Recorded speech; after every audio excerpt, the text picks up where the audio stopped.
An anime begins with Rin, a handsome but completely jobless student stuck in a dull and frustrating life. He keeps running from place to place, searching for work, but every attempt ends with another rejection. Exhausted and hopeless, he finally sits down on a bench to catch his breath. That is when a strange girl walks up to him and asks for help finding the address written in her hand. Rin looks at it casually, then freezes. This is not some random address. It is his own house. Since he has no job and barely any money left, he has already put 2 rooms in his home up for rent, and this girl has come to rent one of them. With no better choice, Rin takes her along, and the two ride the bus toward his house. On the way, he learns her name is Lily, but when they reach near his place, her suitcase breaks. Rin tries to help and says he will carry it for her, only to realize the bag is so heavy he can barely move it, while Lily lifts it with no effort at all. Rin quietly wonders if he brought home a tenant or a hidden monster. As they continue walking, he notices her ears looking almost like rabbit ears for a second before they return to normal. He tells himself he must be tired, but before he can even process it, bats begin circling the area. Lily's face turns serious. She tells him to run, and in the next moment, she transforms into a beast-like form and pushes him away because a vampire girl has come to attack her. The vampire strikes, Lily blocks it, but then the vampire spreads her wings, disappears, and rushes straight toward Rin. Lily reacts fast, grabs a rock, and throws it at the vampire's wing, forcing her to retreat. After the danger passes, Rin thanks Lily for saving him and quickly takes her home, where he shows her the kitchen, bathroom, and her room. The night somehow passes peacefully, but the next morning Rin wakes up to Lily screaming. He rushes out and finds her terrified of his cat, so he tells her to relax because the cat is harmless. Then he opens the window, and bats smash inside as the same vampire girl appears in his house. She clashes with Lily again, and both of them start destroying the place. Rin finally loses patience and stops them, warning that they will pay for everything they break. To calm things down, he makes breakfast, and the vampire introduces herself as Vivian. She reveals that she also has the same address and came to rent a room. Rin shows her an empty room, but when Vivian tries to pay the rent, she realizes her money was lost during last night's fight. Embarrassed, she offers to cook and clean in exchange for staying there, and Rin agrees. To his surprise, Vivian's cooking is actually amazing. Just when things start settling down, Rin gets a phone call from a company about a job interview.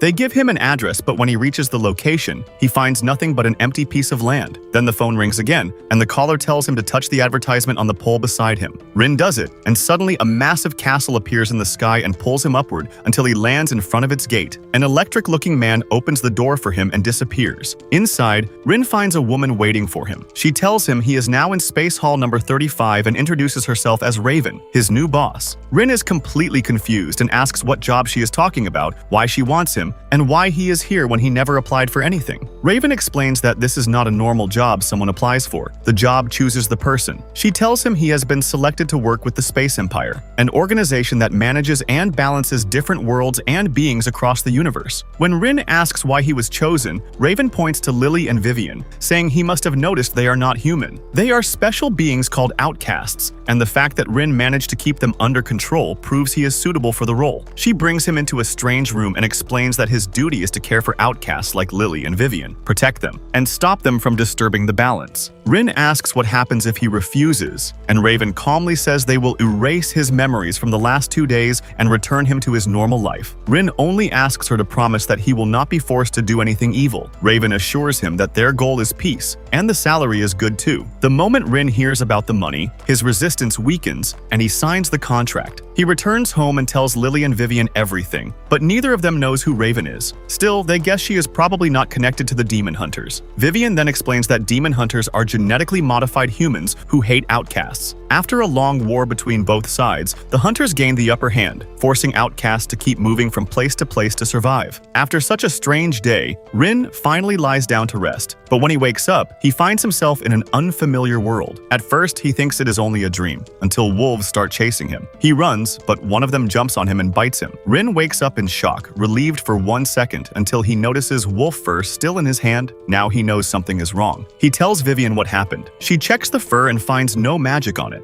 Then she draws a protection charm on Rin's hand, but the spell instantly disappears, shocking her because it seems Rin's body rejects magic. Before they can understand it, Raven calls and orders Rin to come immediately. He returns to the floating castle, where Raven tells him his first workday has officially started and gives him an information tool that can help him in many ways and may even save him from death. Rin panics when he hears the word death, but Raven casually says no one can guarantee life, although she has a solution. She takes him to a modification device that can give humans special defensive and offensive abilities. Rin looks at it and says it looks more like a coffin, but Raven throws him inside before he can argue. She locks the machine and starts the process, except it seems she presses the wrong button, because Rin suddenly wakes up back in the same dream world. The information tool begins speaking and confirms that Raven really did hit the wrong button. It explains that its role is to answer questions and guide him. Then it tells Rin he is inside the dream world, a parallel world connected to reality, and if he dies here, his real body will die too. Just as that warning sinks in, the wolves return. They attack, but this time a shield appears around Rin and protects him. The tool explains that this barrier is one of the abilities he gained from the modification device. The wolves howl as if calling someone stronger, and soon their leader appears. The massive wolf charges at Rin, but when the barrier activates again, the impact breaks the leader's teeth. The wolf finally speaks and asks Rin what he is doing there. Rin honestly says he has no idea and only remembers falling asleep before waking up in that place. Since the wolf can smell lies, he realizes Rin is telling the truth. Through him, Rin learns that humans also live in this world. Rin quickly makes a deal. If the wolf shows him where the humans are, Rin will find a dentist to fix his broken teeth. The strange deal works. The wolf guides him toward a human village. Rin enters an empty house and finds a metal piece with writing on it. The information tool warns him that his time is almost over, so Rin quickly grabs the piece and returns to the real world. Raven tells him the process was still successful. He gained a protection barrier,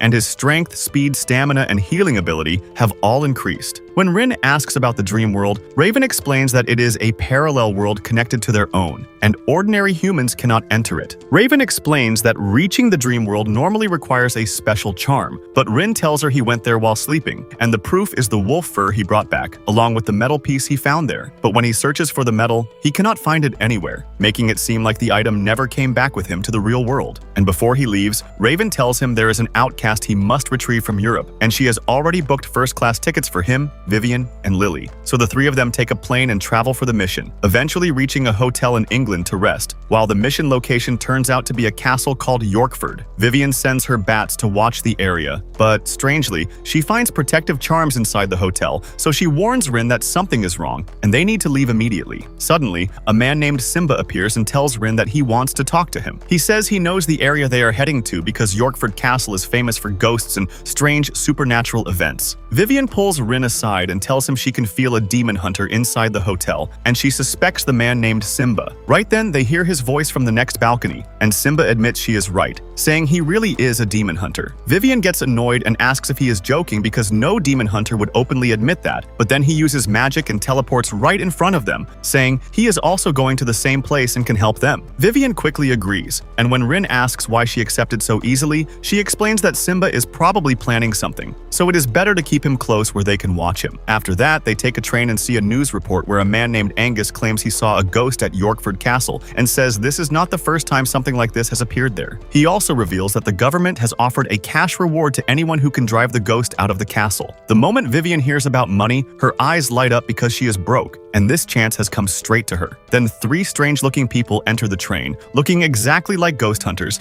and they are most likely heading to Yorkford Castle too. After reaching the nearest area to the castle, the group stays at a hotel, and by coincidence, the hotel belongs to Angus himself. They ask him about the castle, and he tells them everything that happened there, along with all the stories he has heard in the past. Vivian later takes Rin to their room and tells him that the man is lying because she sent her bats to scout the place and found no ghosts there at all, which means the outcast they are searching for is probably inside the castle. Rin then goes to Simba and finds him holding a photo. When Rin asks who it is, Simba says it is his sister. Rin asks if she is a demon hunter like him, but Simba says no. He joined the demon hunters only to protect her, and now, sadly, he does not even know where she is. That night, Angus and the three strange people from the train secretly head toward the castle, while Simba quietly follows them. Vivian enters Rin's room and tells him Simba has left the hotel. They go to Lily's room and find her eating while still half asleep. asleep. Then Vivian grabs Rin and flies after Simba, while Lily sleepwalks behind them until she bumps into something and wakes up. Vivian and Rin land to check what happened to her and discover an underground gate, a secret shortcut leading straight toward the castle. They enter the tunnel, and after a few minutes they reach the castle, leaving Angus and his 3 companions behind, while Simba walks around the area after dressing like one of the ghost hunters, clearly searching for the same outcast they are looking for.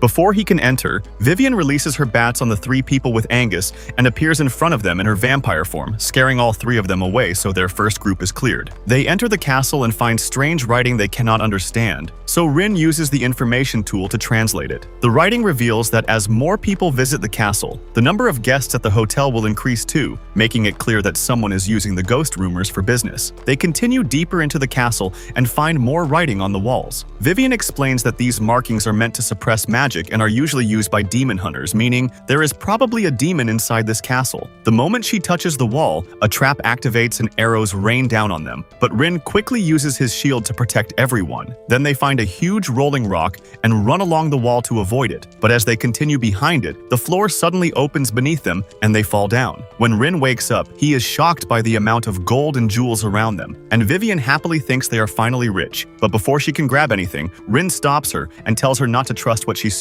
When she focuses, she realizes all the treasure is an illusion, and the real place is filled with pits and traps, proving this magic is affecting outcasts. They move forward and find new writing on the wall, but suddenly the room starts shrinking as the walls close in from both sides. Vivian and Lily collapse from exhaustion because the magic writing is sealing their power, while Rin uses his strength to hold the walls back, leaving everyone unsure whether he is truly that strong or simply unaffected by magic. Meanwhile, Simba has fallen into almost every trap possible, from arrows to rocks to pits and even fake treasure, because the guy never says no to anything. Then a knight appears in front of Rin, but Lily steps in and protects him, destroying it with a single attack. They find more writing on the knight's sword, explaining that a sealed demon stone exists here and the knight's duty is to protect it. Rin asks if it means the stone above them, and when they look up, they see a giant red stone hanging overhead, meaning the demon is most likely sealed inside it. Simba reaches a wall and senses magical energy behind it, so he plants explosives, and the blast works, but that wall was right above the stone. Because of the explosion, the chains around the stone break, and rooms open from every side as more knights come out. Simba attacks with arrows